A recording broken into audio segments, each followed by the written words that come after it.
Bismillahirrahmanirrahim. Assalamualaikum warahmatullahi wabarakatuh. Alhamdulillahilladzi anzala sakinata fi qulubil mu'minina liyazdadu imanan ma'a imanihim. Alhamdulillah alladzi bi ni'matihi tatimmus shalihat.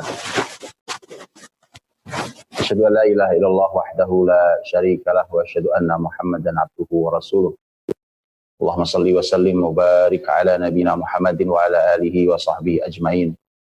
Subhanaka la ilma lana illa ma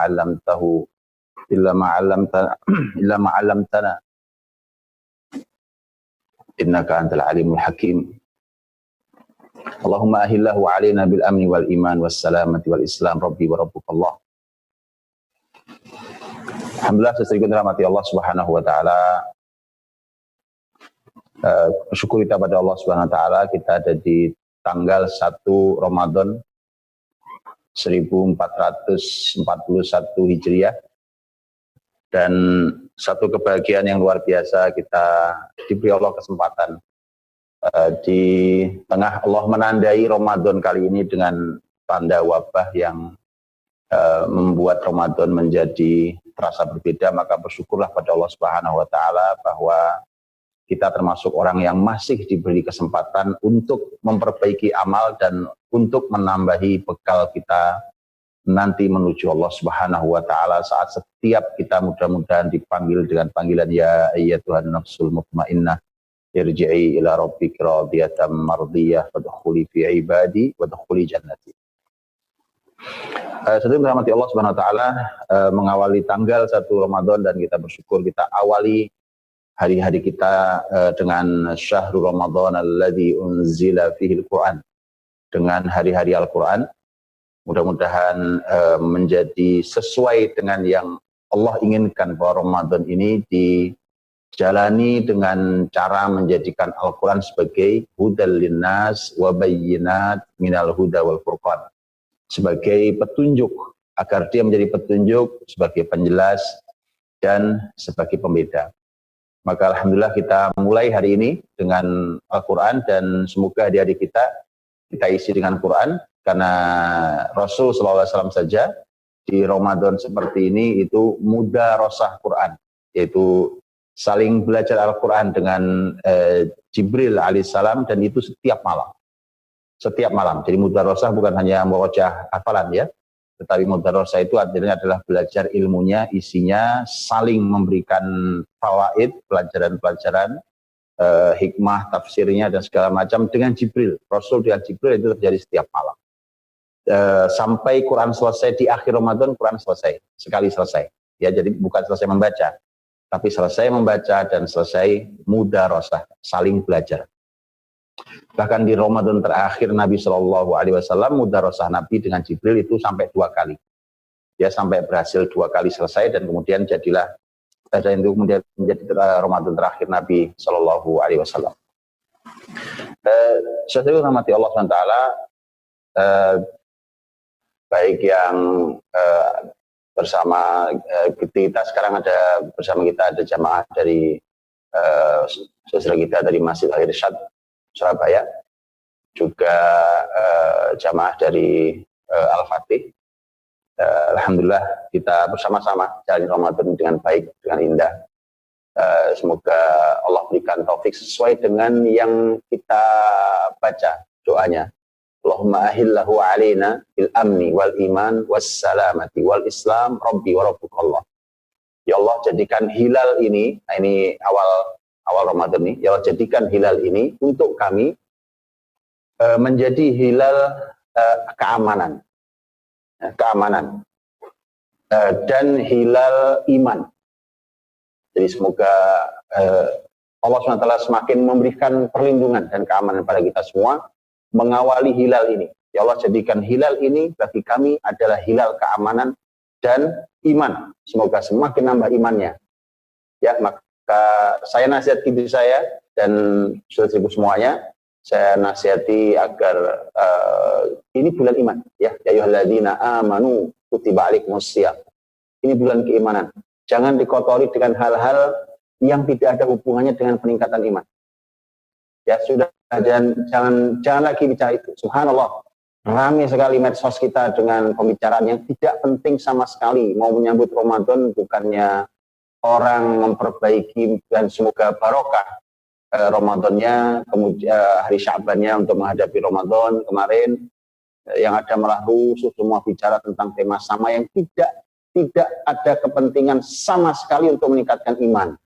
Maka kita masuki Ramadan kali ini sangat terkejut kita, tiba-tiba sudah tanggal 1 Ramadan, gara-gara kita semua ceroboh, semua bicara di medsos tentang hanya tentang membahas tentang masalah definisi mudik sama pulang kampung yang tidak ada pentingnya sama sekali dan tidak menambah iman sama sekali. Maka dari itu saya merahmati Allah SWT, yuk jangan cacat, jangan kita sampai membuat Ramadan kita cacat. Ini bulan iman, bulan keamanan, bulan iman. Ya, mudah-mudahan aman. Insya Allah semakin aman, makin hari semakin aman, dan kemudian iman, ya, menjadi iman yang terus naik dan terus membaik. Yang ujungnya adalah takwa. La'alakum tattaqun. Ya, ujungnya adalah takwa. Tapi modalnya harus iman dulu. Kalau masuk tidak pakai iman, mustahil keluar dengan takwa. Jadi kan ya alladzina amanu kutiba alaikumusiyam kama kutiba alal ladzina min qablikum la'allakum tattaqun. Jadi ada tiga hal.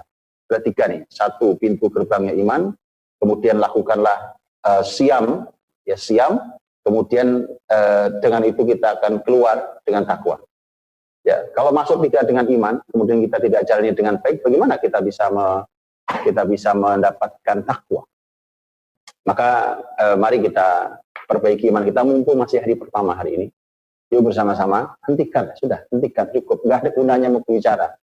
Kita itu sudah membahas panjang lebar sesuatu di medsos kita juga. Ya, COVID-19 juga nggak pergi-pergi, ya kan? Dan kemudian juga kita tidak bisa membantu banyak juga orang lain, hanya bicara sana bicara sini. Maka subhanallah, yuk kita tahan lisan kita, karena aslinya as-siyam artinya adalah al-imsak. Siam itu asli artinya adalah al-imsak, menahan diri. Imsak artinya menahan diri. Ya, maka tidak ada gunanya sama sekali. Ya, itu Nabi sampaikan, bukan saya. Tidak ada gunanya sama sekali seseorang menahan lapar, menahan haus, tapi ternyata lisannya masih lisan yang lisan dosa. Ya, hentikan lisan dosa. Kata Nabi Shallallahu Alaihi Wasallam bahwa Nabi SAW pernah menyampaikan tentang hal itu, mengingatkan tentang hal itu, bahwa malam yada' qawla zur wala amala bih walaysa lillahi hajatun fi an yada' ta'amahu wa syarabah. Siapa yang yang tidak bisa meninggalkan ucapan dusta, ucapan dosa, dan masih mengerjakannya, maka Allah tidak butuh dengan puasa dia. Allah nggak butuh dia tinggalkan makan dan minum. Jadi mubadzir Ramadan kita sudah nggak ada artinya di sisi Allah SWT. Hati-hati nih, hati-hati suasana begini, ya kan, sudah orang bersedih karena COVID-19, ya kan, berdampak pada apapun, pada kesehatan mungkin sebagian orang, pada kebahagiaan sebagian orang, pada pekerjaan sebagian orang, ya kan, kemudian masuklah Ramadan, kemudian nanti Ramadan berakhir, kita tidak mendapat ampunan Allah, ya, itu maka sungguh menjadi orang yang sangat celaka dan menjadi orang yang sangat merugi. Ini mukadimah dari saya, kenapa? Karena saya tidak tahu, bahwa yang jelas sampai kemarin sebelum Ramadan mulai itu masyarakat ini gaduh dengan sesuatu yang sangat amat tidak penting, ya, dan sayangnya itu yang sebagian ustadz juga melakukan hal yang sama, oke, dan tidak penting, kan nambah iman. Harusnya mau masuk Ramadan itu suasana ditenangkan, hatinya ditenangkan, disiapkan untuk menyambut tamu yang membahagiakan ini. Itu harusnya, bukan membuat suasana gaduh yang tidak menjadi solusi sama sekali. Sama sekali. Saya mau tanya, apa yang Anda dapat? Dengan komentar ngoceh itu dapatnya apa? Tidak ada sama sekali. Oke? Menujulah ke Ramadan kita dengan syahrul Ramadan alladzi unzila fil Quran. Ya, masuklah ke dalam Ramadan ini dengan Al-Quran. Ya, mari Quran ini kita dalami, kita selami. Kalau di dalam bahasa sahabat, Quran itu adalah ma'dubatullah, dia adalah suguhan dari Allah. Oke, kalau ini ada jamuan, ya, jamuan meja makan itu, nah Quran itu seperti itu, di dalam Quran itu seperti jamuan di meja makan, ada sekian banyak menu, makanan, minuman, terlihat warna-warni indahnya, rasa yang kaya dengan nikmat lezat semuanya. Oke, kalau kita tidak bisa nikmati semuanya, maka setidaknya mari kita nikmati sebagiannya. Ya, begitulah Allah menyajikan Quran ini, menyuguhkan Quran ini agar kita nikmati, kalau tidak semua, sebagiannya. Maka Ramadan, pertama kali hentikan dulu deh lisan, tahan al-imsak, ya, tahan lisan, tidak ada gunanya, sudah cukup, hentikan. Siapapun yang sudah mendengar ini, saya nanti di hadapan Allah sudah akan sampaikan, saya sudah sampaikan ya Allah, ya kan, pada mereka-mereka yang merugi kalau ternyata masih mengumbar lisannya di bulan yang harusnya lisan ditahan, dan lisan bisa menjadi pembatal pahala puasa. Baik, itulah mengapa kemudian saya pilihkan Quran. Ya, saya pilihkan Quran, Al-Quran Karim di kajian Jumat kita ini, dan insya Allah Allah izinkan kita untuk bertemu di setiap Jumat sampai kita akhiri Ramadan kita. Maka saya ambilkan salah satu kajian tentang Al-Quran, ya, dan saya ambilkan yang berhubungan dengan materi kita, dengan keadaan kita hari ini, yaitu keadaan al-ibtila, yaitu ujian hidup. Ya, semua sedang diuji oleh Allah Subhanahu wa taala. Dunia hari ini sedang diuji oleh Allah, muslimin sedang diuji. Tidak ada orang beriman yang tidak merindukan untuk sholat di masjid, untuk taraweh di masjid, untuk berkumpul bersama saudara, bercengkrama dalam iman dan Islam. Semua merindukan itu. Tapi inilah keadaannya hari ini, kita sedang diuji Allah Subhanahu wa taala. Maka saya ambilkan satu buku yang itu sebenarnya merupakan tesis S2 di Universitas Al-Imam di Riyadh, Jamiatul Imam Muhammad bin Saud di Riyadh.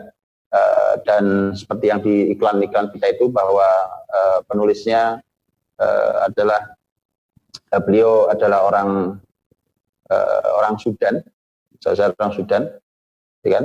Syekh Abdullah Mirghini Muhammad Saleh. Ini beliau dari Sudan, dan ini adalah tesis S2 di Fakultas Usuluddin di Jamiatul Imam Riyadh di Saudi Arabia. Judulnya adalah Al-Ibtila wa Atharuhu fi Hayatil Mu'minin kama Ja'a fil Qur'anil Karim.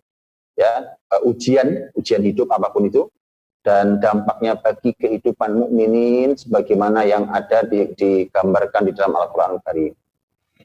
Baik, kalau bukunya bisa di-download di internet, ada. Kalau ya di-download di internet, silahkan untuk dibaca-baca, dan kita akan membahasnya. Itu saya tidak bacakan karena buku ini dicetak dalam 550 halaman. Ya, jadi insya Allah maka saya pilihkan ini, akan kita selesaikan buku ini walaupun sifatnya adalah ringkasan penjelasan. Tidak mungkin membaca satu persatu karena sangat banyak halamannya. Nah, sesuai dengan rahmat Allah Subhanahu wa taala, sebelum kita masuki juga ini, saya ingin berikan satu mukaddimah bahwa Al-Quran Karim itu ada cara memahaminya, dan para ulama tafsir memberikan cara kepada kita, diantaranya adalah yang disebut dengan tafsir al-maudu'i, itu tafsir tematik. Tafsir tematik itu seperti ini contohnya, itu membahas satu tema kemudian dipotret pakai Quran atau sebagian Quran.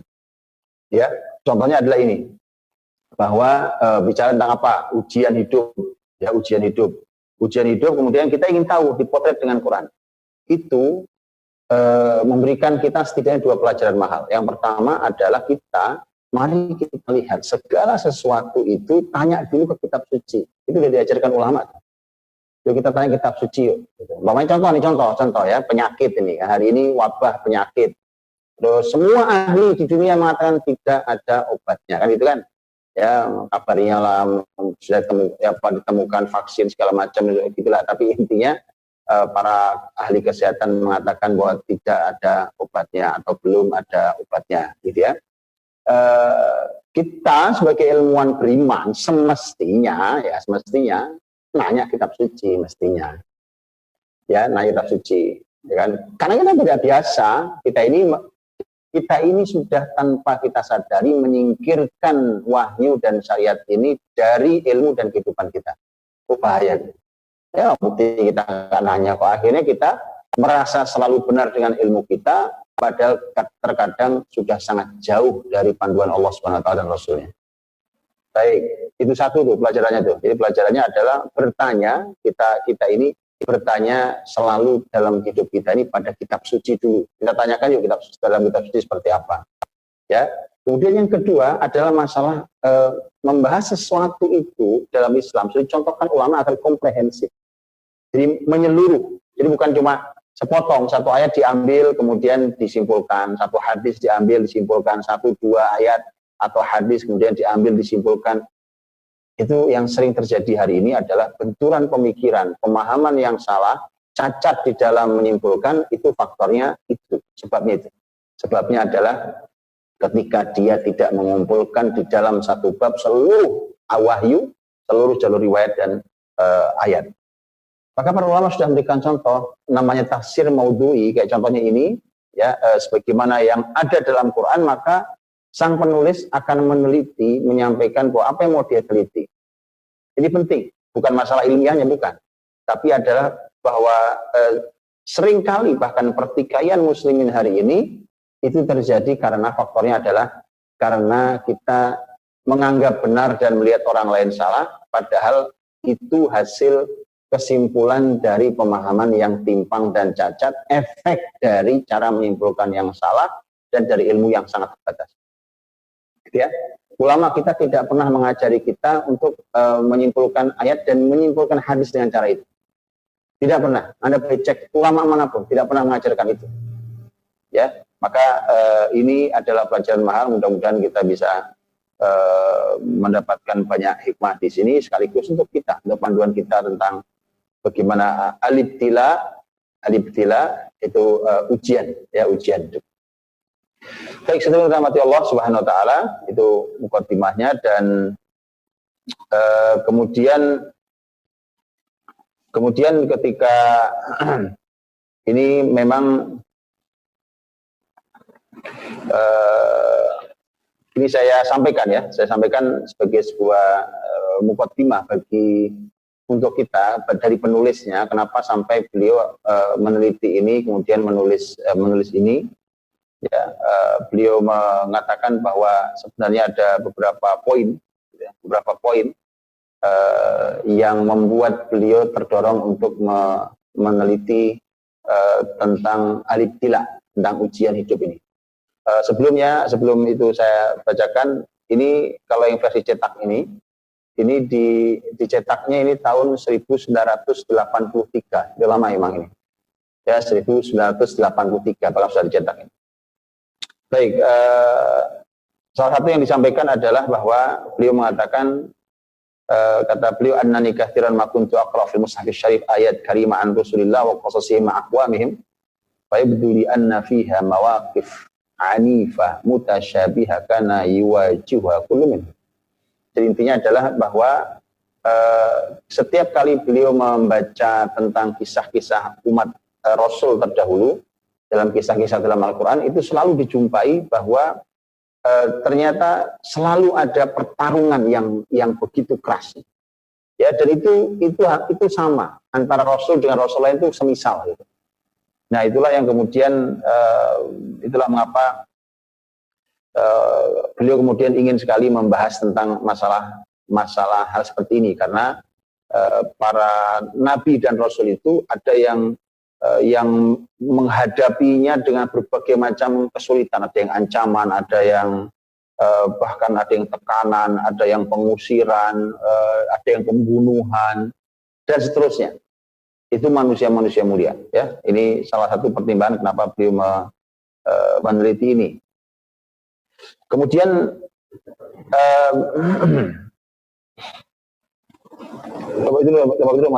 kita coba langsung masuk ya di dalam pembahasan kita tentang al-ibtila wa atharuhu fi hayatil mu'minin kama jaa fil Qur'an Karim. Kalau al-ibtila itu adalah ujian, ya, jadi dia sifatnya ujian hidup. Ini beda dengan kata al-bala. Memang satu akar kata, tapi kalau al-bala itu ya kita tahu, kalau bala kita berlindung diri dari bala. Ya Allahumma fa'annal waba wal bala. Ya Allah, jauhkan kami, jaga kami ini, atau atau jauhkan dari kami al-waba, yaitu wabah, dan al-bala, dan bala. Ya, ibtila dengan bala sebenarnya akar katanya sama, cuma kalau al-bala kita berlindung. Jadi yang namanya musibah, bala, Allah, itu kita berlindung dari Allah, mudah-mudahan itu dijauhkan dari kita. Baik. Tapi kalau al-ibtila itu belum menjadi bala, tapi dia adalah ujian, proses ujian. Ya, proses ujian. Makanya tidak ada doa berlindung dari ibtila.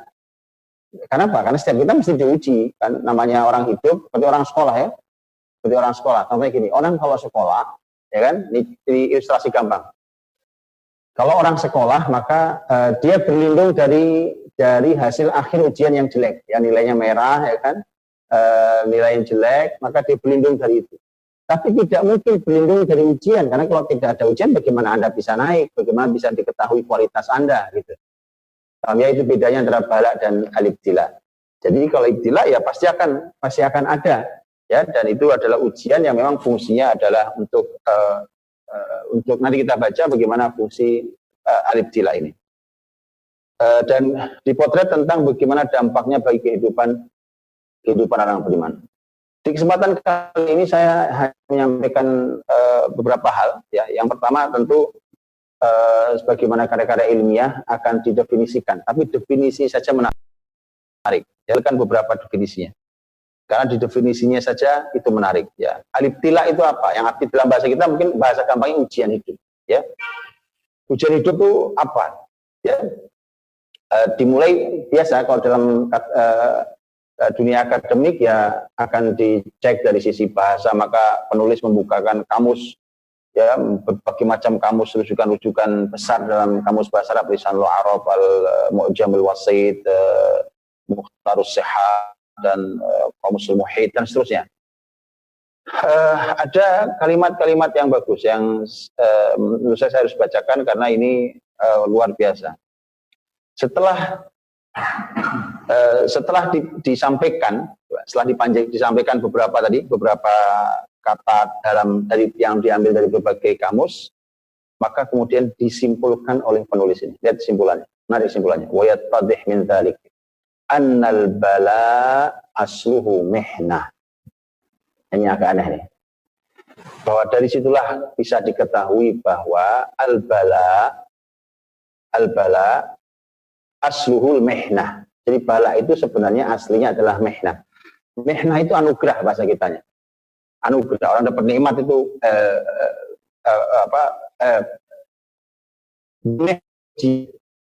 mihnah itu ujian. Di makna ikhtibar wal imtihan. Jadi bahwa al-ibtila itu maknanya adalah ujian, ikhtibar dan imtihan. Al-bala yakunu hasanan wa yakunu sayyian. Ternyata ujian hidup itu tidak semuanya jelek. Jadi kalau dibilang ini sabar ya dengan ujian hidup, itu kan selalu kesannya adalah negatif. Ternyata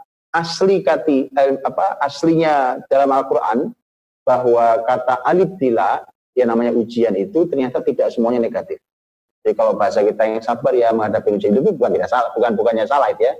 Kalimat itu benar. Cuma karena kita selama ini memahami bahwa yang namanya ibtila, ujian hidup itu selalu jelek. Padahal dari penjelasan dari definisi saja, wa annal bala yakunu hasanan wa yakunu sayyan. Saya membaca halaman 18 kalau Bapak Ibu yang buka bukunya. Ya, setelah kalimat Imam Al-Qurtubi. Ya, bahwa ternyata bala itu ada yang hasan, ada yang baik dan ada yang sayyan, ada yang jelek. Ya, wa huwa nafsul ma'na alladhi dhahaba ilaihi farus abadi wa raghi wasban dan seterusnya. Fi annal bala yakunu minhah wa yakunu mihnah. Gitu ya? Jadi kadang-kadang bala itu kadang-kadang adalah minhah, kadang-kadang mihnah. Ya, ini sedikit cuma bergeser doang. Bapak Ibu bisa lihat tuh. Minhah dengan mihnah itu hurufnya sama semua. Mim, nun, ha, ta marbuthah. Cuma yang digeser adalah nunnya. Nun sama ha, ya cuma bergeser. Kalau nunnya di depan itu minha. Kalau nunnya di belakang ha itu mihnah. Nah, kalau nunnya di depan itu artinya adalah anugerah. Kalau nunnya di belakangnya itu artinya adalah ujian yang cenderung sulit. Itu bedanya dia. Dan ternyata al-bala, al-ibtila itu ternyata bisa minhah, bisa mihnah, bisa anugerah, bisa musibah. Oh ya, baik. Kemudian setelahnya juga dijelaskan dengan luar biasa. Ini menarik di sisi penjelasan. Hadza wa qad bayyana ar-Raghib al-Asfahani. Ar-Raghib al-Asfahani ini seorang ahli dalam bahasa. Beliau menjelaskan bedanya al-farq baina ma fa'ala Allah taala wa fa'al al-insan 'inda itlaqil fi'l ibtala. Jadi kan gini, saya jelaskan, manusia suka menguji, betul ya? Kita suka menguji, ya siapa saja kita uji, ya murid, ya karyawan, ya teman, ya keluarga, kan kita suka uji juga. Nah, bedanya apa? Kita sebagai manusia menguji orang lain dengan Allah yang menguji kita sebagai makhluk, sebagai hambanya. Ar-Raghib al-Asfahani menjelaskan, lihat, menarik ini, wa idza qila ibtala fulan kadza wa abla fadzalika yatadamman amrayn. Kalau disebutkan bahwa seseorang menguji, ya, atau ya seseorang ketika menguji itu sebenarnya dia ingin itu mencakup dua hal sekaligus. Manusia menguji itu mencakup dua hal sekaligus. Yang pertama adalah ta'arruf halihi wal waqf ala ma yajhalu min amrih. Yang pertama adalah dia ingin mengetahui keadaannya orang yang diuji. Betul ya? Baik, ini di depan saya ada murid-murid saya umpamanya. Oke, ada murid-murid saya, kemudian untuk saya tahu siapa Ahmad, siapa Muhammad, siapa Amr, siapa ini, kan saya untuk tahu siapa mereka, kualitas ilmu mereka, kualitas akhlak mereka, kan harus diuji. Jadi apa yang saya belum tahu nanti akan ketahuan ketika setelah saya uji. Gitu. Itu untuk mengetahui, ya, untuk mengetahui keadaan. Kemudian itu yang pertama, dan yang kedua adalah watani zuhur jaudatihi wa radaatihi. Yang kedua adalah agar muncul kualitasnya. Kalau tadi ingin mengetahui bagaimana sih orang ini sebenarnya, bagaimana sih anak saya ini sebenarnya, bagaimana sih keluarga saya ini sebenarnya, itu yang pertama, untuk mengetahui keadaan yang kita belum tahu keadaannya. Yang kedua adalah untuk memunculkan kualitas. Apakah kualitasnya bagus atau tidak bagus? Itu dua ya. Jadi yang satu, sekali lagi, yang satu untuk mengetahui keadaan yang kita belum tahu. Ini tentang orang yang kita uji. Itu yang kedua adalah untuk memunculkan kualitas. Ya, memunculkan kualitasnya, apakah ini kualitas yang bagus atau kualitas yang tidak bagus. Itu kalau manusia. Warubbama qusida bihil amran, warubbama yuqsad bihi ahaduma. Terkadang kita menguji itu, ya kadang kita ingin dua-duanya, kadang kita ingin salah satunya saja. Karena kita menguji cuma ingin tahu kualitas saja lah. Gitu ya. Contoh gini, saya sudah tahu sebenarnya, saya sudah tahu orang yang di depan saya ini. Saya sudah tahu murid saya ini, tapi saya ingin tahu kualitas dia. Ya, sehebat apa dia, sebagus apa dia, gitu ya. Itu diuji. Itu berarti cuma ingin itu. Sekarang sudah tahu saya keadaan orang itu. Gitu ya. Atau sebenarnya dia tidak sedang ingin menguji kualitas, dia cuma ingin tahu tentang keadaan orang ini. Yes, pokoknya saya ingin tahu nih orang sebenarnya siapa dan bagaimana cara berpikirnya. Saya tidak sedang menilai bagus tidak bagus.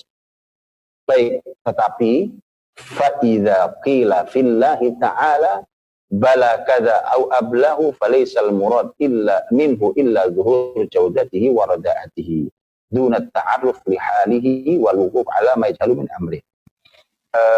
Idz kana Allah subhanahu 'allamul ghuyub. Tapi kalau yang menguji adalah Allah. Jadi kan kalau manusia yang uji, kalau saya menguji. Tapi kalau Allah yang menguji, jadi kalau Allah yang menguji, itu pasti yang pertama nggak perlu. Karena Allah sudah maha tahu. Allah itu alamul ghuyub. Allah itu maha mengetahui apapun yang tidak terlihat. Jadi nggak perlu yang pertama. Yang pertama adalah ingin mengetahui keadaan orang tersebut seperti apa. Ya. Ingin mengetahui orangnya, itu nggak perlu, Allah sudah maha tahu. Tetapi yang diperlukan adalah Allah ingin memunculkan zuhur, untuk memunculkan Karena orang begitu diuji akan kelihatan tuh, kualitasnya muncul. Nah ini subhanallah, subhanallah, saya Bapak Ibu, saya ini ketika di masa wabah ini, semoga Allah mengangkat di Ramadan, insya Allah selesai ini. Sekali lagi, ini hilal al-amnu wal iman, wassalamatu wal islam, ya. Ini hilal keamanan dan iman, hilal keselamatan dan Islam. Rabbi wa rabbukallah, Rabbu dan Rabb kalian adalah Allah. Insya Allah, Allah angkat ini dari negeri ini dan dari negeri-negeri yang lain juga, dari muslimin dan dari siapapun. Dan tapi subhanallah, terlihat betul. Begitu ada ujian, apalagi ujian besar begini, gitu ya. Ujian besar, walaupun saya sudah sering sampaikan bahwa sebenarnya ini tidak lebih besar daripada beberapa wabah yang menimpa muslimin zaman dulu, apalagi kita pasti sudah akrab di masa seperti ini. Para ustadz kita menjelaskan tentang kata taun, ya. Corona bukan taun, ya. Corona bukan taun, karena taun itu jenis penyakit, ya, bukan wabah biasa. Dia jenis penyakit yang memang penyakitnya sangat amat berat, jauh lebih berat, jauh lebih buruk keadaannya dibandingkan yang ditimbulkan efeknya oleh corona ini. Dan insya Allah lindungi, dan muslimin pernah punya pengalaman melewati itu berkali-kali dalam sejarah mereka. Ini begitu ada ujian ini benar-benar muncul zuhur, jaudah dan rodaah itu. Jadi munculnya kualitas bagus atau kualitasnya kualitas murahan, kualitas rendah, gitu ya. Itu terbaca betul di suasana seperti ini. Subhanallah, ya kan? Saya alhamdulillah suka ngintip-ngintip di media sosial atau di tulisan-tulisan orang yang bertebar dimanapun itu. Disitulah betul saya tahu bahwa Masya Allah memang ya masih ada sangat banyak PR orang-orang baik, ya, orang-orang baik seperti Bapak Ibu semuanya ini untuk mendidik masyarakat, ya, mendidik diri kita dan mendidik masyarakat kita. Kenapa? Karena diuji dengan COVID-19 yang sebenarnya tidak lebih berat daripada ujian-ujian yang lain itu ternyata yang muncul adalah kualitas rendahnya. Lisannya buruk, bukannya bantuin saudara, malah cuma komentar saja, ya kan? Tidak kelihatan iman dan tawakalnya, yang muncul cuma panik dan seterusnya. Oke? Akhirnya teruji sampai bab iman kita.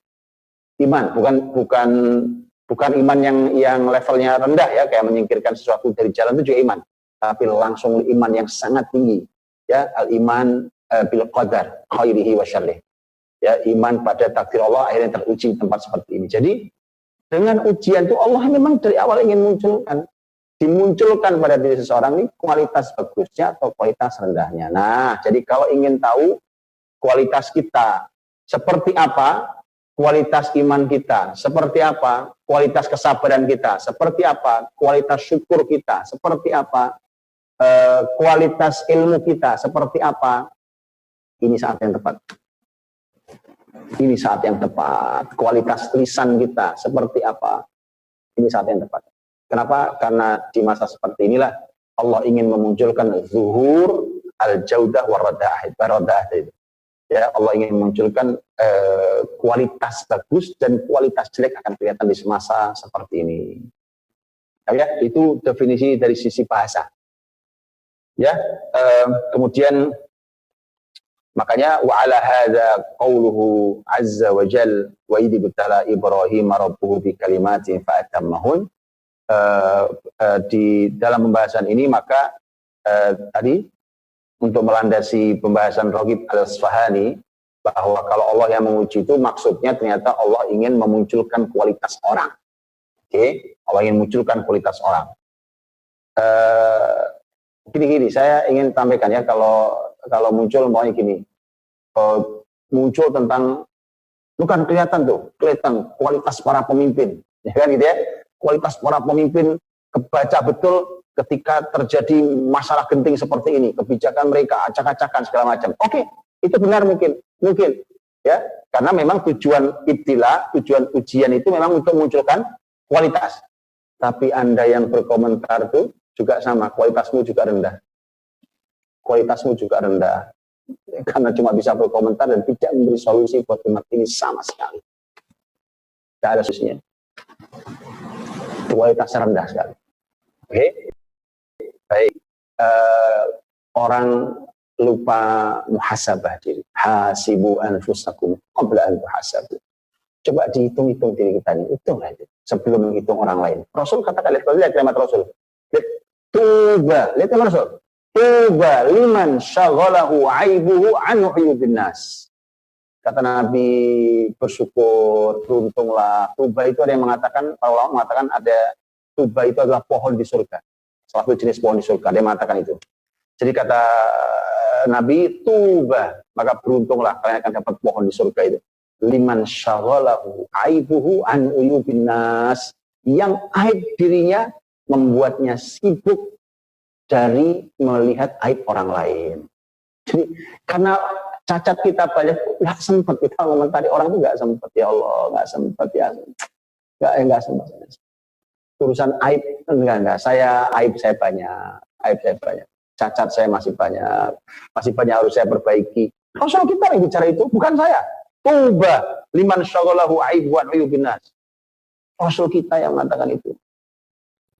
Ya, jelas ya. Jadi ketika Allah ingin memunculkan kualitas, Ibrahim aja diuji loh. Wa idzi betala Ibrahim rabbuhu bikalimatin fa'atammahun. Kan?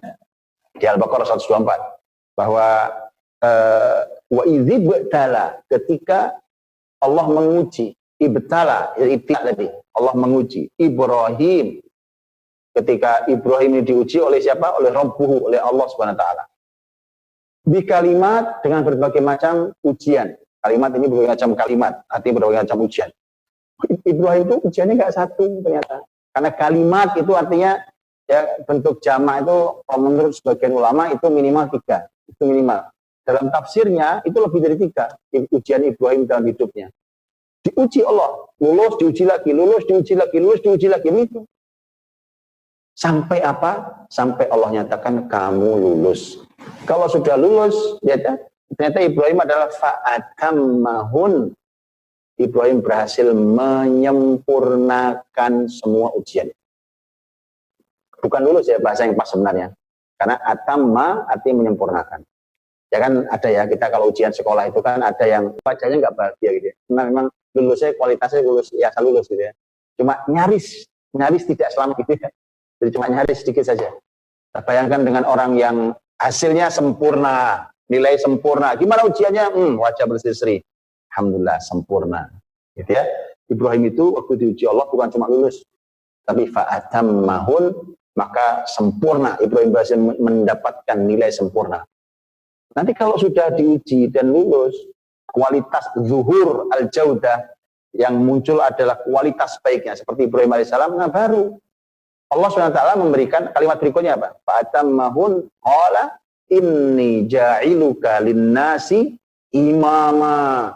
Nah, ini rewardnya, penghargaan Allah SWT untuk Ibrahim.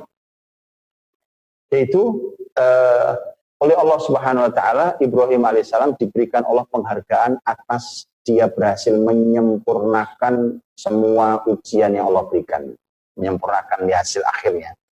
Maka Allah jadikan, Allah berfirman, inni ja'iluka linnasi imama. Sungguhnya aku menjadikan kamu wahai Ibrahim di atas semua manusia sebagai apa? Imam, pemimpin. Dan Ibrahim betul menjadi Abul Anbiya, bapaknya para nabi. Bahkan nabi kita Nabi Muhammad SAW pun keturunan Nabi Ibrahim dari jalur Nabi Ismail alaihi wassalam. Jadi ya, ini dari sisi bahasa. Jadi penting. Jadi kalau melihat sesuatu itu selalu ini sebenarnya sesuatu rahmati Allah, sebenarnya metodologi yang diajarkan itu di kampus kita, di sekolah kita, diajarkan ulama. Itu penting untuk diketahui bahwa sebelum ngomong panjang lebar itu tolong didefinisikan dulu yang baik dan benar. Karena kalau tidak nanti kita sudah bicara panjang lebar, ya kan, ternyata sebenarnya kita belum sepakat pada definisi. Jadi kita bicara apa? Buang waktu, buang umur, buang tenaga. Yang paling bahaya adalah membuang iman. Itu bahaya banget. Baik ya. Itu kurang lebih teman-teman tentang masalah definisi. Ya, mendefinisikan tentang apa sih sebenarnya. Jadi, intinya kesimpulan ini, untuk definisi ini saya simpulkan. Karena beliau, Masya Allah, ini beliau panjang sekali bicara tentang ibtila. Bahkan setelah selesai bicara ibtila, ujian hidup tadi, Beliau bicara fitnah. Nah, fitnah itu apa lagi? Ya, karena fitnah juga seringkali terjemahnya juga adalah fitnah itu juga ujian hidup. Terjemahan fitnah itu. Tapi ternyata berbeda, ya, agak berbeda dia. Tapi di sini beliau membandingkan antara ibtila dengan fitnah. Bahkan beliau mengatakan min ma'anil fitnah al-ibtila. Bahwa salah satu makna fitnah adalah ibtila. Jadi fitnah itu salah satu artinya adalah ujian hidup. Ujian hidup itu ternyata hanya bagian dari fitnah. Ujian itu. Makanya ada fitnah kubur. Oh ya, kita fitnah kubur. Fitnah kubur itu apa? Bukan fitnah bahasa Indonesia ya. Kalau fitnah, ini fitnah saya nih, bukan itu ya. Karena di kubur siapa yang fitnah Anda? Ya kan, yang ada adalah fitnah kubur, itu artinya Anda sedang diuji di dalam kubur. Ya. Nah, kalau dia lulus menjawab, maka dia mendapatkan nikmat kubur. Tapi kalau dia tidak lulus, dia mendapatkan azab kubur. Gitu. Nah, fitnah beliau bahas, tapi saya tidak bahas ya pembahasan panjang lebar tentang tema fitnah, ibtila ini sudah tadi. Tapi artinya bahwa sesi dirahmati Allah, kita simpulkan ya. Kita simpulkan bahwa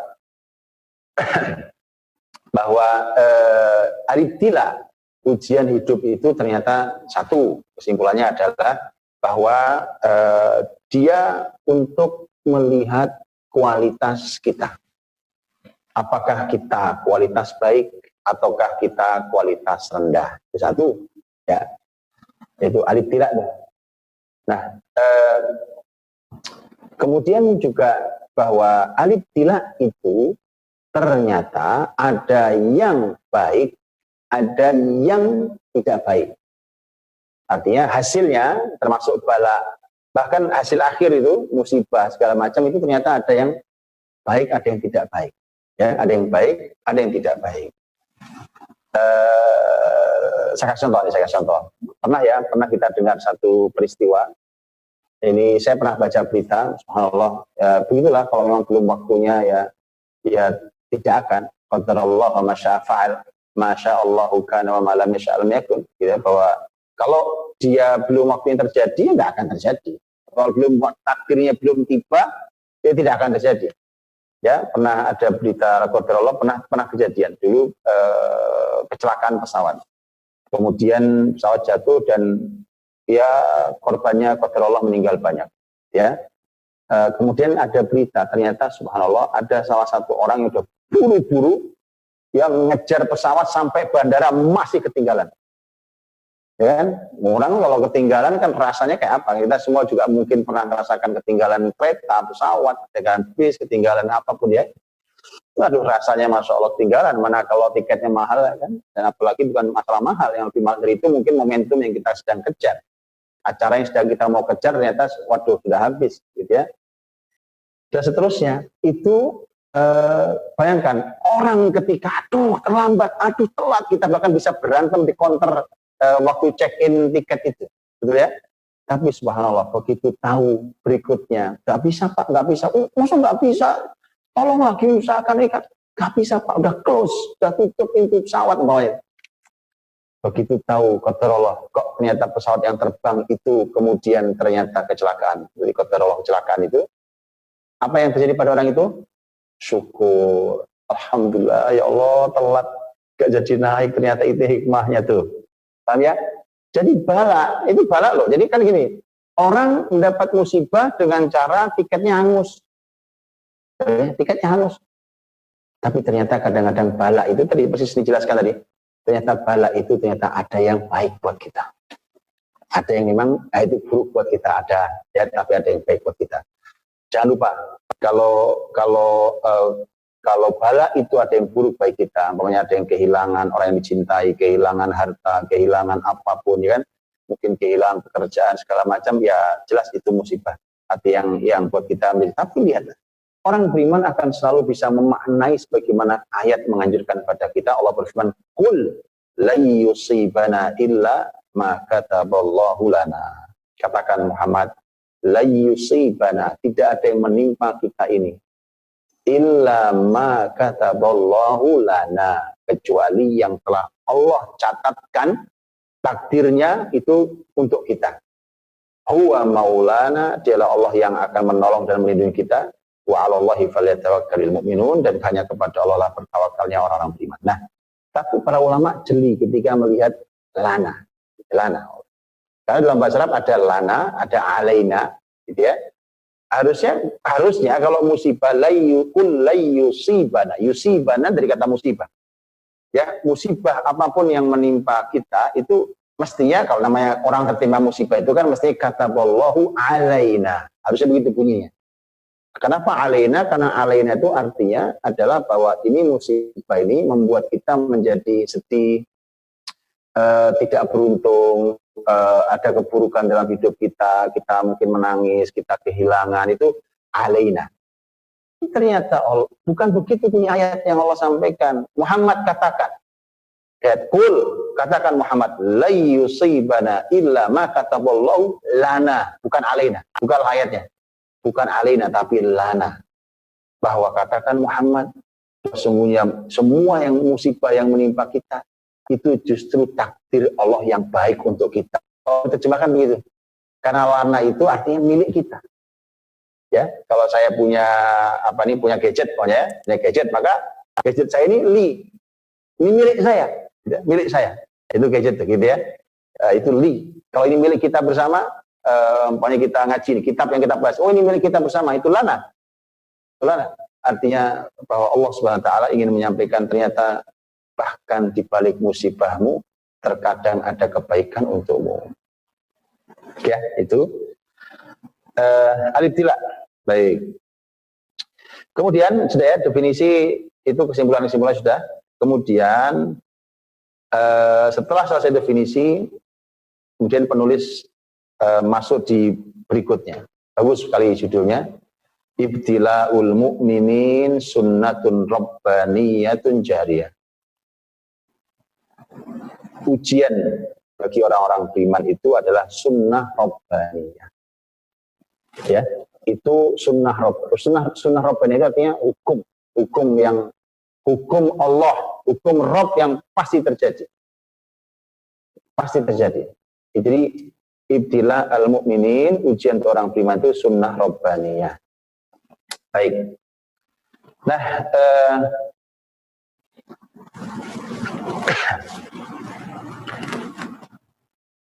salah satu ayat yang dibawakan adalah firman Allah Subhanahu wa taala di surat Hud ayat 7, namanya.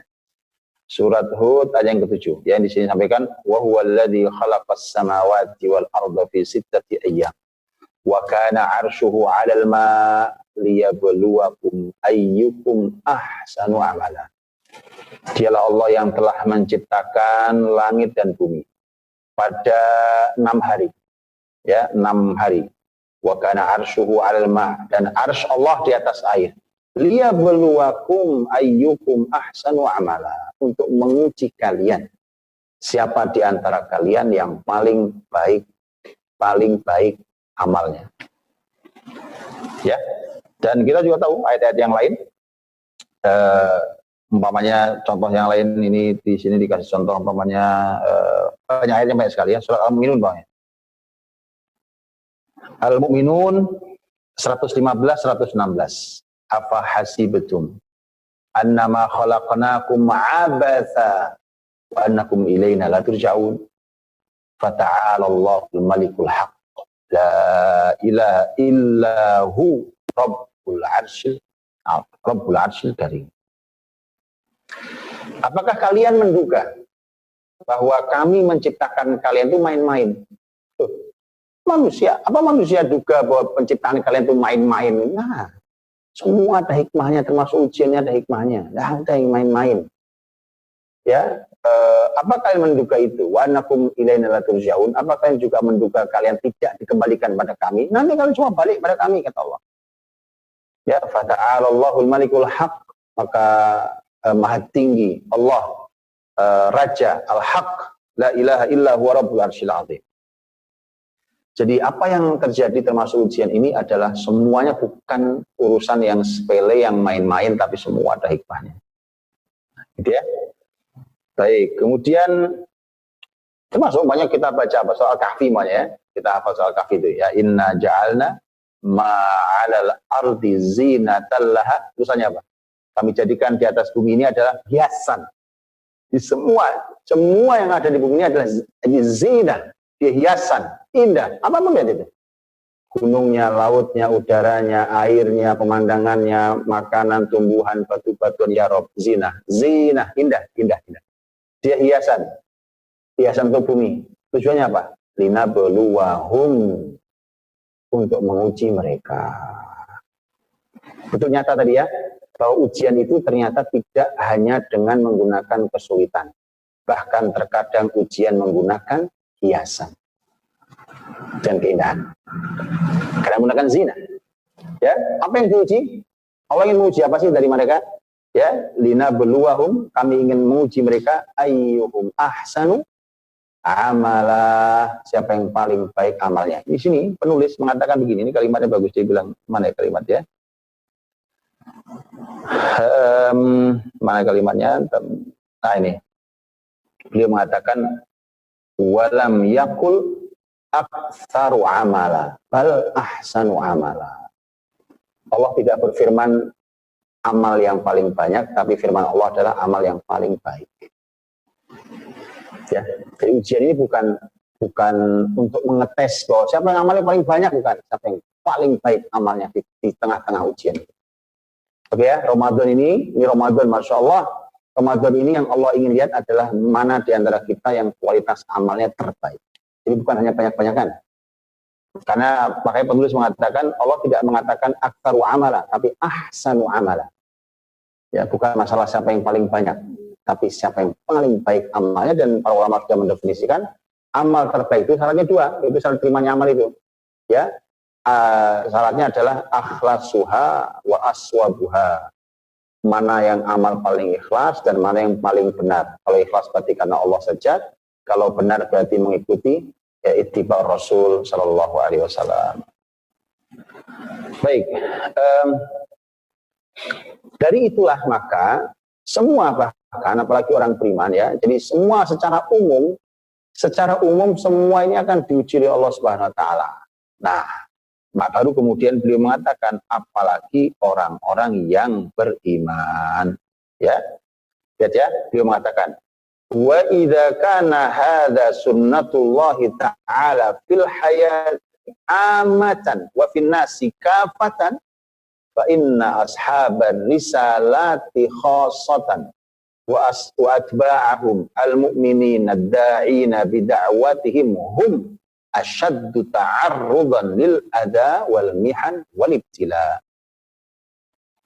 Ya. Nah kalau tadi itu kan umum ya. Jadi artinya siapapun, mau orang beriman, orang kafir, orang fasik, munafik, semua dapat ujian dalam hidup. Ya dong, semua dapat ujian dong. Ya, semua dapat ujian. Karena ternyata kalau orang-orang yang umum saja dapat ujian, maka orang-orang yang membawa risalah kebaikan ini, para dai, para penyuruh kebaikan, maka mereka akan mendapatkan bala, mendapatkan ujian yang lebih berat, baik pada pada harta mereka, amwal, pada anfus, pada jiwa mereka, pada a'rad, abdan, ahl, dan seterusnya.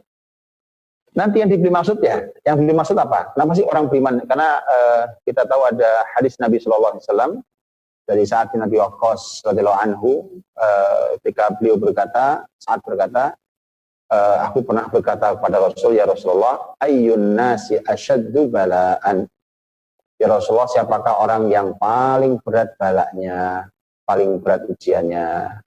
Kata Nabi, al-anbiya summal amsal fal amsal, yaitu para nabi, kemudian orang yang semisal nabi, dan orang yang semisal di bawahnya lagi. Jadi semakin mendekat ke nabi, maka ujiannya bisa semakin berat. Sebagaimana para nabi, al-anbiya summal amsal fal amsal, yubtala ar-rajul ala hasabi dinih. Kata Nabi, seseorang itu diuji sesuai dengan kadar agamanya. Oh ya, jelas ya, jelas. Anak SD, anak TK tidak mungkin diuji dengan ujian S3, ya dong, itu jelas. Iya, nggak itu zalim kalau itu kan nggak mungkin. Makanya Allah pun menguji seseorang tergantung ala hasabi dini, tergantung agamanya kayak apa, sekualitas apa agamanya. Lihat, ya. Fa in kana fi dinihi salban ishtadda bala'u. Kalau agamanya tebal dan kokoh sekali, maka ujiannya berat. Ya, wa in kana fi dinihi riqatan ibtala ala qadri dini. Kalau agamanya tipis, orang pengen tipis, ya orang diuji Allah sesuai dengan kadar tipisnya iman dia. Ya, tipisnya agama dia itu. Kemudian fama yabrahul bala'u bil abdi hatta yatrukahu yamshi 'alal ardi wa ma 'alaihi khati'ah. Bala ini akan terus terjadi. Terus ujian terus, selesai satu terus datang. Apa kita pikir setelah corona tidak ada ujian hidup? Oh, banyak ujian hidup lagi yang lain, bahkan lebih berat daripada corona ini. Oh iya dong, ya kan? Nah, coba berita kemarin tuh yang berita di Cina itu. Coronanya mereda, kemarin mereda ya. Itu corona mereda, orang ngantri ngapain? Mau cerai suami istri, antri, ya beritanya begitu di beberapa kota yang saya baca, antri cerai. Malah lebih besar, kehancuran rumah tangga, ya dan seterusnya, dan begitu seterusnya. Jadi ujian itu terus berlangsung. Mengapa terus berlangsung dan apa tujuannya? Lihat kalimat berikut Nabi SAW. Fama yabrahul bala'u bil abdi. Bahwa ujian itu akan terus menimpa seorang hamba. Sampai kapan? Sampai kapan? Hatta yatrukahu yamshi 'alal ardi wa ma 'alaihi khati'ah. Sampai hamba yang diuji itu dibiarkan bisa berjalan di bumi dan dia sudah tidak punya kesalahan. Saya ulang kalimat luar biasa, ini bahagia buat kita ya. Seorang hamba terus diuji dan diuji. Kapan berhentinya ujian? Ya, ujian itu ternyata sampai dia dibiarkan Allah berjalan di muka bumi dan sudah tidak punya kesalahan. Artinya apa? Ternyata memang sebagian dari bala itu, dari ujian-ujian hidup itu ternyata memang untuk membersihkan kesalahan-kesalahan kita. Datang ujian, dibersihkan, belum bersih, datang ujian berikutnya. Ya, dibersihkan, belum bersih juga. Terus gitu, sampai bersih. Begitu sudah bersih, sudah bisa berjalan di muka bumi tanpa kesalahan. Gitu? Ya salam. Kita ingin itu, hidup begitu, tanpa kesalahan. Ya. Sampai begitu. Itu ujian itu pada seorang hamba itu sampai seperti itu, dan ternyata ujian itu tergantung seberapa tebal dan tipisnya agama kita. Nah, kalau agamanya tebal, jadi gini, kalau ada orang yang ujiannya tipis-tipis itu ya, begini, ujian tidak boleh diminta, nggak boleh. Ya Allah uji saya, nggak boleh. Nggak boleh. Kematian itu tidak boleh diharapkan, ya kan itu. Bertemu musuh nggak boleh diharapkan. Kan lebih katakan la tatamannau liqa'al adu. Kalian tidak boleh berharap bertemu musuh. Fa idza laqitumuhum fasbutu. Kalau kalian ketemu, kalian harus nggak boleh lari, teguh, kokoh. Pokoknya tidak boleh lari, gitu ya. Sama, kematian juga boleh. La yatamannayanna ahadukumul maut. Kalian tidak boleh berharap mati. Orang sesakit apapun nggak boleh berharap mati. Nggak boleh. Ya, kalau terpaksa dia harus mengucap kalimat, orang sudah nggak punya harapan hidup, terpaksa, maka kata Nabi ajari doa. Bukan berharap mati, diajari Allahumma ahyini idza kanatil hayatu khairan li wa waffini idza kanatil wafatu khairan li. Ya Allah, hidupkan aku kalau hidup lebih baik buat aku, dan wafatkan aku kalau wafat lebih baik buat aku. Dan tidak apa Kang Beriman? Indah sekali. Jadi setelah mati Allah, maka ujian itu sekali lagi tergantung seberapa tebal agama. Bukan kita minta diuji, bukan. Tapi ujian yang datang yang tidak kita inginkan itu ternyata tergantung seberapa tebal iman kita. Karena tebal iman para nabi, ya ujian para nabi tidak ringan, berat, ujian paling berat bahkan. Ya, asyadun nasi balaan. Maka kalau sudah begitu, ya sudah otomatis yang umum saja diuji, apalagi orang beriman. Apalagi orang beriman yang mengibarkan panji dakwah, yang mengibarkan panji Allah Subhanahu wa Ta'ala. Nah, ini kalau ada kalimat menarik untuk mungkin memudahkan kita cara memahami gimana ujian berat itu maksudnya bagaimana. Ya, ya contohnya innahum yad'una ilallah fayuharibuhum du'atut taghut. Itu orang-orang yang baik, yang punya risalah itu, yang membawa dakwah itu, mereka mengajak orang menuju Allah, tapi diperangi oleh mereka-mereka yang mengajak ke taghut. Wa yunaduna bil haqqi fayuqawimuhum amsarul batil. Ya, mereka menyeru orang menuju kepada al-haq, tapi ternyata dilawan oleh para pembela kebatilan. Ya, wa yahduna ilal khairi fayu'adihim ansarus syarr. Dia memberikan pada orang petunjuk jalan kebenaran loh. Dia ngajak orang kepada benar loh, ya. Kadang mungkin kita agak heran. Saya ngajak baik-baik loh, padahal menuju kebaikan loh, tapi dilawan. Ya, kan memang begitu. Harus sabar. Ya, jadi orang-orang yang mengajak orang lain menuju kebaikan malah dilawan, dimusuhi oleh para pembela kejahatan. Ya, wa ya'muruna bil ma'ruf wa yukhasimuhum ahlul munkar. Dia mengajak orang berbuat ma'ruf, berbuat kebaikan, tapi dia malah berhadapan dengan ahlul munkar. Ya, itu para orang-orang yang senang dengan kemungkaran. Begitu. Baik, jadi orang-orang beriman pasti diuji Allah dan ayatnya sangat amat banyak. Ya, sangat amat banyak. Artinya orang beriman diuji Allah itu sudah biasa saja. Ya, jadi diuji pasti diuji. Cuma mintalah pada Allah bahwa mudah-mudahan ini ujian yang baik buat kita. Ya, karena ujian itu ada yang bala, itu ada yang khair, ada yang syar. Kemudian karena gini juga, saya bacakan beberapa ayat yang ini juga memperjelas karena mudah memahaminya tentang ujian.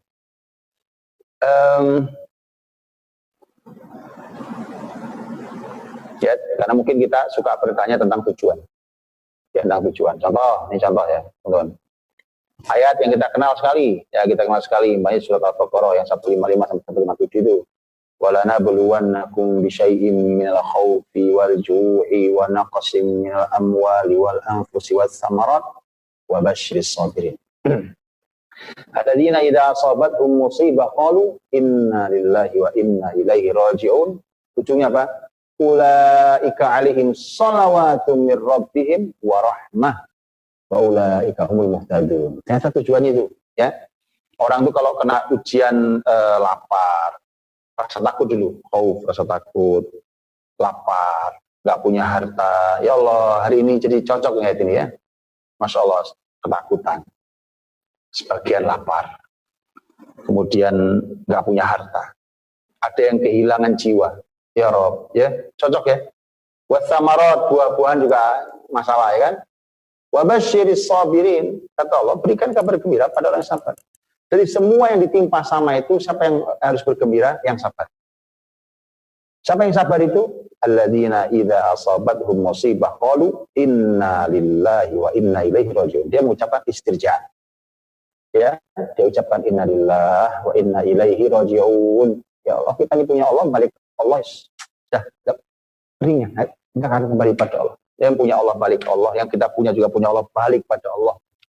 Ya, kalau sudah sampai di level itu kepasrahannya, malah Allah angkat derajatnya. Ulaika alaihim shalawatu mir rabbihim wa rahmah wa ulaika humul muhtadun. Ketiga langsung dapat sholawat dari Rabbnya, ya Allah ya.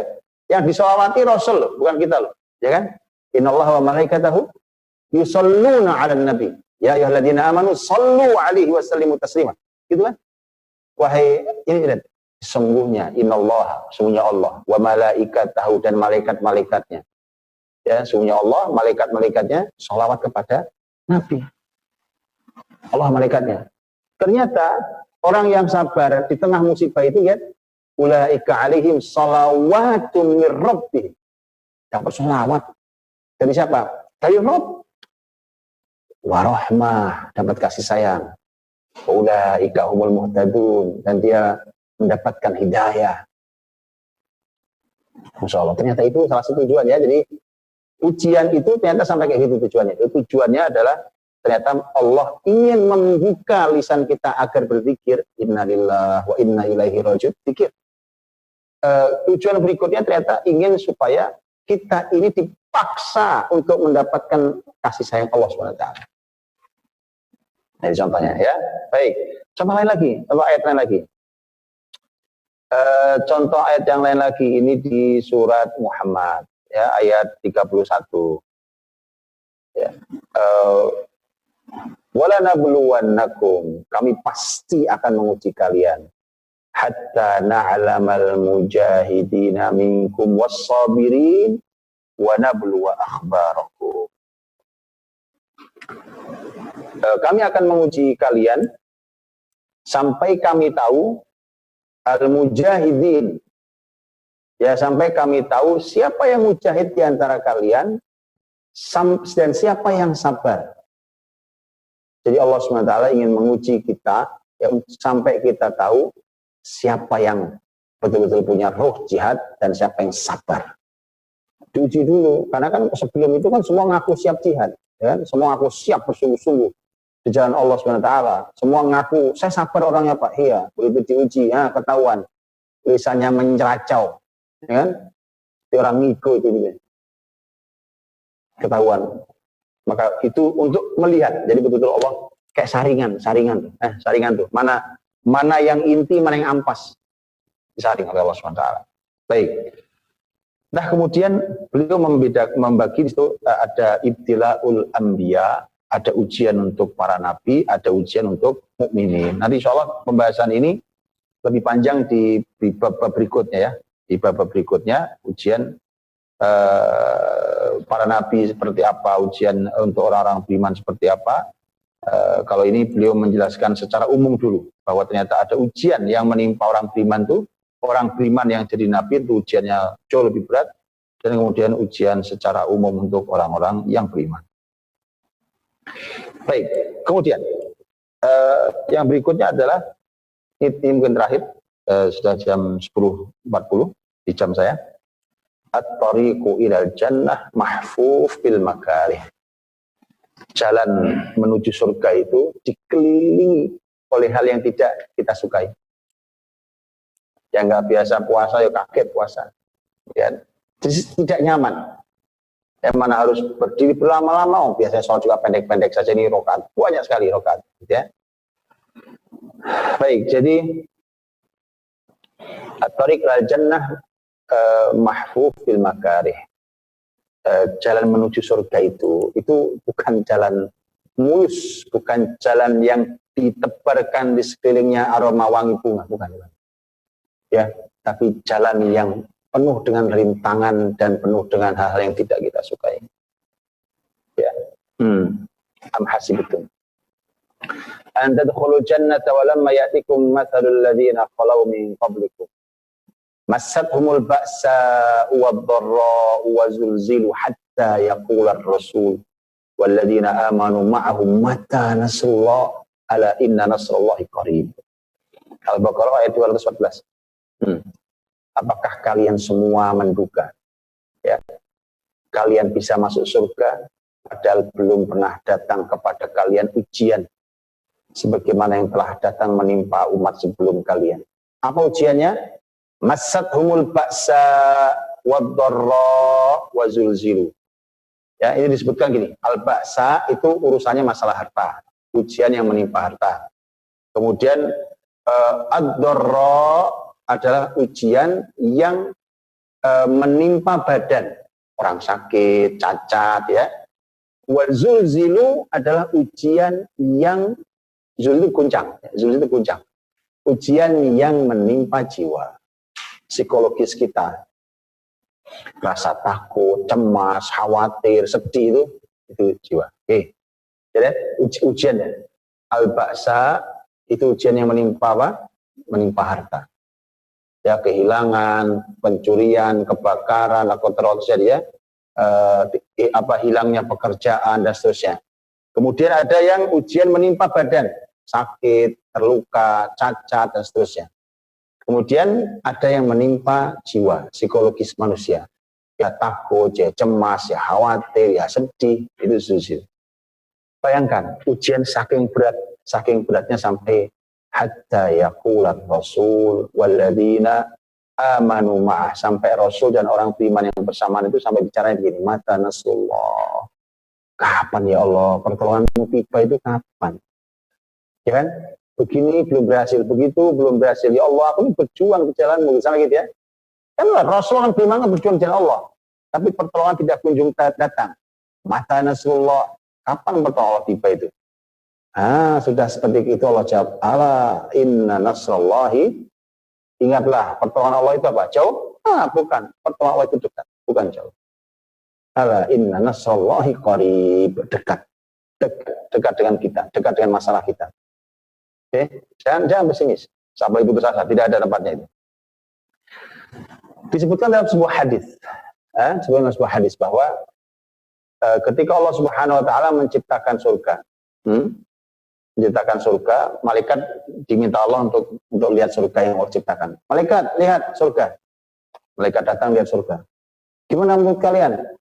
Malaikat mengatakan, ya Allah, tidak ada orang yang mendengar tentang keindahan surga kecuali pasti ingin memasukinya.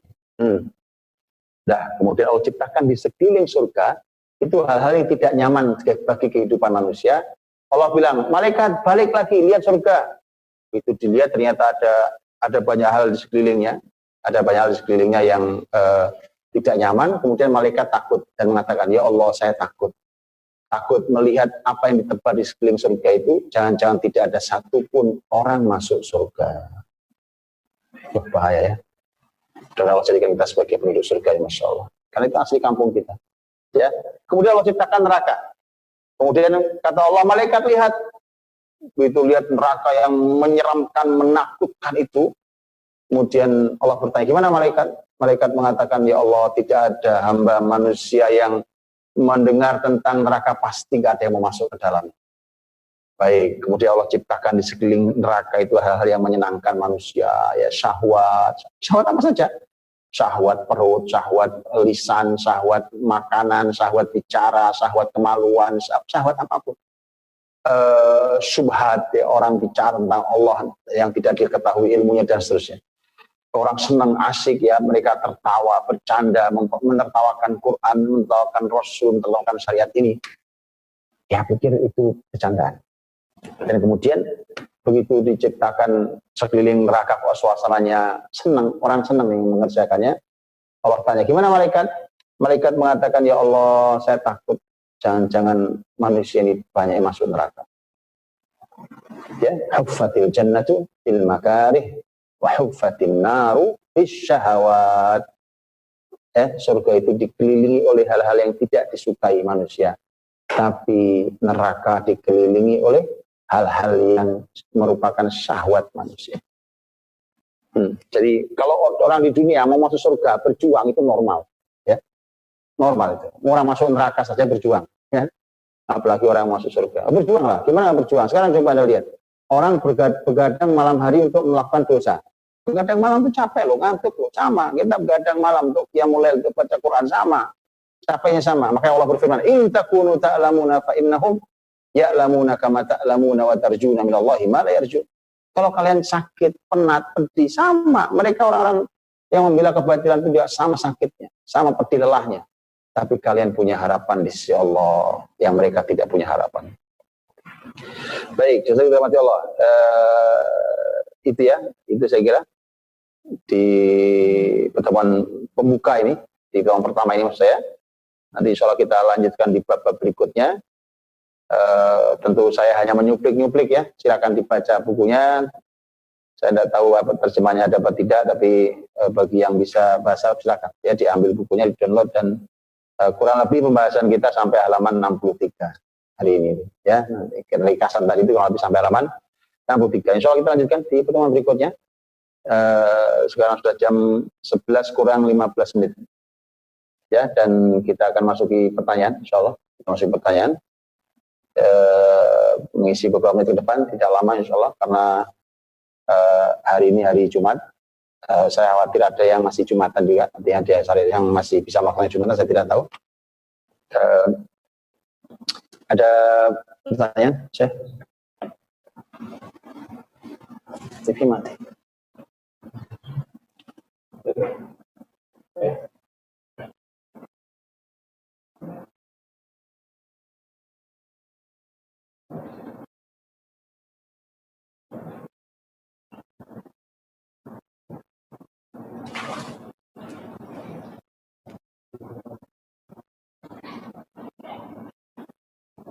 Kira begitu sudah, Abu Rahmatullah. Baik,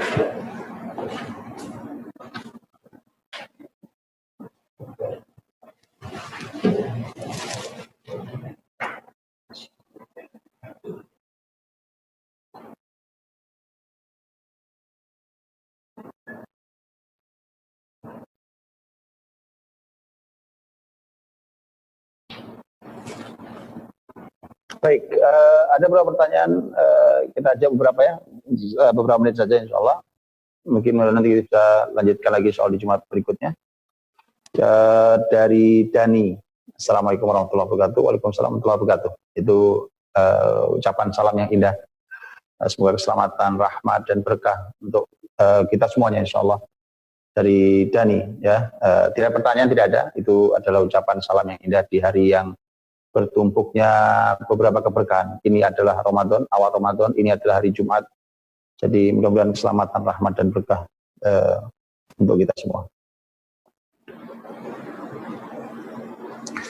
Baik, ada berikutnya adalah Assalamualaikum.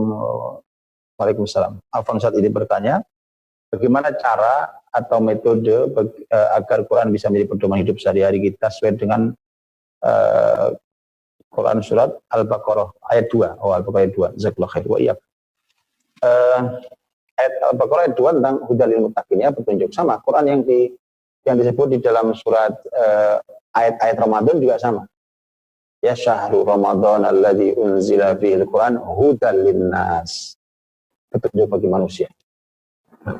Wa bayyinat minal huda wal furqan. Jadi penjelas dari petunjuk itu dan jadi pembeda. Wah, ini Masya Allah lebih tinggi lagi nih. Oke, petunjuk. Bagaimana supaya jadi petunjuk ini? Saya ilustrasikan gampang. Saya ilustrasikan gampang. Apa contohnya ya? Gini, saya ini tidak bisa bahasa Rusia. Oke, saya pegang peta bahasa Rusia. Gitu ya. Tulisannya pakai tulisan Rusia itu atau bahasa Jepang. Saya nggak bisa bahasa Jepang. Ya begitu. Terus Jepang ya, tulisannya itu mungkin tulisan kanji atau tulisan apa itu ya. Petanya Masya Allah ya, jangan-jangan tadi bahwa jangan-jangan saya bisa membacanya tapi saya nggak tahu artinya. Umpamanya saya baru belajar bahasa Jepang, ngejanya mungkin bisa bacanya. Pasti kayak kita kita ini banyak belajar bahasa Arab gitu kan, bisa bacanya, ya bisa bacanya. Tapi ternyata saya tidak tahu artinya. Karena saya tidak tahu artinya, maka alamat yang saya cari kenapa? Sebenarnya petunjuknya sudah ada depan mata, sudah saya baca tadi, cuma karena saya tidak tahu artinya, maka petunjuk yang saya baca itu tidak jadi petunjuk buat kita. Begitulah Quran. Tapi indahnya Al-Quran ini indahnya adalah bahkan dia hanya dibaca dan tidak mengerti artinya pun masih mendapatkan pahala. Itu indahnya. Karena Quran itu dibaca saja itu seperti kita mengalirkan nur, cahaya dari lisan kita, kita alirkan.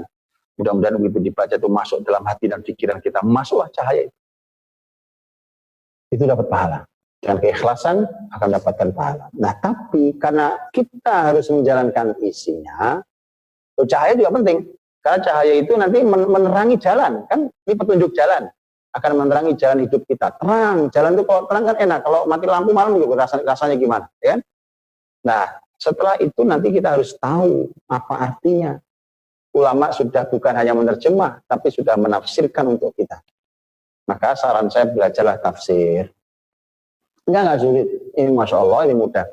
Gini, saya punya saran. Ramadan ya, mumpung tanggal 1 Ramadan ya, saran saya. Bapak Ibu yang belum pernah belajar tafsir, ya, atau belum bisa bahasa Arab, atau artinya baru belajar lah, ya, Quran atau belajar tafsir, dan belum bisa bahasa Arab, maka saya sarankan, bacalah terjemahan. Ramadan ini targetnya gini. Kalaupun Ramadan ini targetnya hanya 3 untuk Quran ya, contoh Quran. 4 deh, ya. 1, baca Quran sekali hatam saja, cukup. 1. 2, baca terjemahan Quran sampai selesai. Sekali saja, cukup. Luar biasa itu. Ya, luar biasa. Ini yang tidak bisa bahasa Arab ya. Yang ketiga, umpamanya yang ketiga itu bagaimana? Kayak segini contohnya ini. Kita ini pengajian tapi ngaji isinya Quran. Oke, yang keempat adalah baca salah satu kitab tafsir, apapun yang punya di rumah. Ya, yang terjemahan tafsir Ibnu Katsir, tafsir Jalalain, tafsir apakah yang ringan, yang mudah kita baca, nah silakan dibaca. Ya, sebagian walaupun tidak semua. 4 nih, kalau dapat betul 4, Masya Allah. Masya Allah, itu kita mudah-mudahan termasuk orang-orang yang dekat dengan Al-Quran. Nanti itu kita akan jadi pedoman hidup hari-hari. Ya, itu pelan-pelan kita akan dekat dulu. Kita mendekat Quran dan insya Allah akan mendapatkan petunjuk dari Allah SWT. Itu.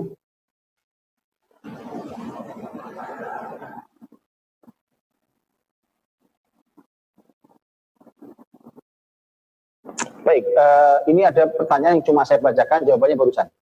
Ya, dari Muhammad Yazid Afif Rabbani. Assalamualaikum warahmatullahi wabarakatuh. Ustadz, waalaikumsalam warahmatullahi wabarakatuh. Akhir karim, semoga Allah menjaga antum dan keluarga antum, amin ya rabbal alamin. Doakan kami juga sebagai murid-murid antum agar bisa istiqomah dan dalam kebaikan ya Rabb. Misalnya antum, bukan cuma antum, saya semua semoga diistiqomahkan dalam kebaikan. Di sini bertanya Ustaz, apakah ada keterangan dari para ulama batas minimal dan maksimal menghatamkan Quran di Ramadan ini? Karena mungkin banyak dari kita yang ingin menghatamkan berkali-kali, namun apa daya terkadang kemampuan kita belum mampu. Jazakallahu khairan Ustaz wa iyyakum. Jadi ya, sudah jawaban tadi ya, jawabannya tadi. Rasul bahkan mudarosah dengan Jibril dalam satu Ramadan cuma sekali. Ya, sekali. Jadi artinya bukan cuma baca Quran ya, baca Quran tapi ada mudarosah. Mudarosah itu ada 2 nilai. 1, nilainya tahu isinya, ngaji isinya. Yang kedua, ngajinya nggak sendiri. Jadi mudarosah itu saling. Berarti kalau saling kan nggak sendiri, ya kan? Kayak Jibril sama Nabi Muhammad tuh ya. Kayak gini contohnya nih, ya ngaji saling. Nanti lakukan itu juga di hari-hari kita yang lain di Ramadan ini. Sudah? Oh, setelah kalau itu sudah mau jam 11. Baik, ini dari Ibrahim Syah Siregar. Assalamualaikum warahmatullahi wabarakatuh. Mau bertanya Ustaz, silakan. Bagaimana cara kita menyikapi ujian atau kesulitan dalam hidup? Bagaimana ikhtiar kita sehingga tidak termasuk Jabariyah dan Qadariyah? Mengaitkan dan menjadikan Al-Quran sebagai pedoman, hiburan, dan teman. Masya Allah, banyak ini. Ini pertanyaannya, jawabannya 1 sesi 2 jam sendiri kan. Tapi guys, kalau saya ringkaskan. Ini saya sudah sampaikan di kajian saya. Ini saya ambil kalimat ini dari Masya Allah Syekh Dr. Muhammad Latif Nabulsi. Di salah satu ceramah beliau mengatakan begini. Ini kata beliau supaya tadi gak masuk Qadariyah Jabariyah. Sama seperti ini kan, Bapak, saya jelaskan dulu itu. Orang nggak semua tahu Qadariyah itu apa, Jabariyah itu apa. Gini, Jabariyah itu, ya Jabariyah itu orang yang meyakini. Jadi ini jodohnya salah ya, Jabariyah, Qadariyah. Jabariyah itu mengatakan pokoknya semuanya sudah ada takdirnya, kita ini cuma kayak wayang. Tahu wayang ya? Nggak gerak, tidak bergerak kalau tidak digerakkan dalang. Gitu ya. Dia bergerak tapi kalau digerakkan. Nah kita ini pokoknya gitu, pokoknya hidup kita ini semuanya terserah takdir, kita udah gak bisa ngapa-ngapain. Dan kita ini apa saja kita ngobrol hari ini, pokoknya kita ini udah gak punya kekuasaan apapun, kita tidak punya wewenang apapun, kita gak punya keinginan, kita tidak punya hak memilih, semua sudah ditakdirkan. Itu salah. Yang satu lagi lawannya, itu Qadariyah. Qadariyah mengatakan takdir itu gak ada. Itu yang Jabariyah yang bilang semua terikat, nah itu takdir itu tidak ada, sama sekali tidak ada. Itu maksudnya. Baik. Nah, kita contohnya dalam tema contoh wabah ini atau ujian lain ya, sama saja. Kemudian orang itu berjuang, kita lawan, kita bersatu untuk ini, kita lawan ini, kita lakukan ini, kita bersama-sama bergandengan gotong royong. Itu nanti kalau kita lupa bahwa itu ada takdir Allah di sana, ya, itu nanti kita ini bisa jadi ya menjadi orang Qadariyah. Takdir nggak ada, yang ada apa? Kita dan usaha kita dan kita, saya dan kamu, nggak ada Allah. Ya, itu Qadariyah. Nah Jabariyah itu nanti gitu, udahlah yang namanya semua takdir ya kan, udah terima aja ya. Terus gimana? Ya kalau gitu nggak usah dilawan, nggak usah, santai aja. Pakai masker nggak perlu, pakai masker nggak perlu. Ini sanitizer nggak usah, mati waktunya. Ya. Itu jadi Jabariyah. Orang menjadi tidak mau berusaha gara-gara udah kita ini nggak ada gunanya juga, kita ini semua dalam kendalinya, waktunya mati. orang beriman itu ada di antara keduanya. Wasatiyah itu. Wasatiyah. Ya. Bagaimana tulisnya begini? Ini kalimat yang saya ambil dari Syekh Muhammad Ratib Nabulsi rahimahullah taala. Bagus kalimatnya. Beliau mengatakan lakukanlah sebab, ambillah sebab. Maksudnya bahasa kita apa? Ikhtiarlah. Ya, ikhtiarlah. Seakan ikhtiar itu segala sesuatu. Kemudian setelah itu bertawakallah. Seakan ikhtiar itu tidak ada maknanya. Saya ulangi ya. Ini kalimatnya bagus. Jadi ikhtiarlah, berusahalah, ikhtiarlah, seakan ikhtiar itu segala-galanya. Kemudian setelah itu bertawakallah, seakan tawakal itu, bertawakallah, kemudian bertawakallah, sampai seakan ikhtiar itu tidak ada maknanya. Jadi orang beriman, artinya apa maksudnya? Maksimal orang beriman, al-akhdhu bil asbab, menjalani sesuatu, mencoba menghindari wabah ini, saran-saran para ahli kita lakukan. Atau ada musibah yang lain, kalau kita perlu berobat, yang sakit berobat, perintah Nabi berobat itu. Berobat pakai apa silakan, yang penting halal, gitu ya. Nah, kemudian setelah itu orang itu bertawakal. Bertawakal. Rasulullah SAW pernah menyampaikan begini. Ketika ada orang yang mau masuk ke masjid, kemudian ontanya itu gimana kalau ontanya nggak usah diikat, kalau masuk ke masjid tawakal aja lah. Ya kalau kita mau berbuat kebaikan, masa onta kita hilang, gitu ya? Itu salah, disalahkan. Kenapa? Kalau kita sama onta itu supaya nggak hilang diikat, bukan dibiarkan. Kalimat tadi itu salah, maka kata Nabi, ikat ontamu, kemudian tawakallah pada Allah. Seperti maksud tawakal ya, itu akan menghindarkan kita dari dua kelompok yang salah itu. Lakukan usaha yang maksimal. Tapi kalau sudah melakukan usaha yang maksimal, itu jangan lupa Allah gitu loh. Semua ngomongin tentang usaha. Kita harus begini, kita harus begitu, ilmiahnya begini, sainsnya begini, ini sedang diteliti, ini kita ini. Allah kemana? Ya kan? Jadi jangan begitu juga. Oke, maka digabungkan keduanya, begitulah ya. Jadi kalimat tadi menurut saya bagus sekali. Jadi apa tadi? Ikhtiarlah, seakan ikhtiar adalah segalanya. Kemudian bertawakallah, seakan ikhtiar itu tidak ada maknanya. Saya kira itu dulu. Alhamdulillah, kalau itu sudah jam 11 tepat. Mudah-mudahan Allah berkahi ya hari Jumat ini. Jumat pertama kita di bulan Ramadan. Kita awali Ramadan hari ini dengan pertemuan dua keberkahan, yaitu keberkahan Ramadan dan keberkahan hari Jumat. Dan mudah-mudahan menjadi hilal aman, hilal keamanan, hilal iman, hilal keselamatan, dan hilal keislaman. Dan Rabb kita sama, yaitu Allah Subhanahu wa Ta'ala. Saya kira itu, saya undur diri, mohon maaf atas salah kurangnya. Jazakumullah khair. Kita jumpa insya Allah di hari Jumat berikutnya dalam kitab yang sama. Silakan di-download dulu kitabnya kalau yang belum download. Al-Ibtila wa asaruhu fi hayatil mu'minin kama jaa fil Qur'anil Karim. Saya akhiri. Subhanakallahumma bihamdik asyhadu an la ilaha illa anta astaghfiruka wa atubu ilaik. Assalamualaikum warahmatullahi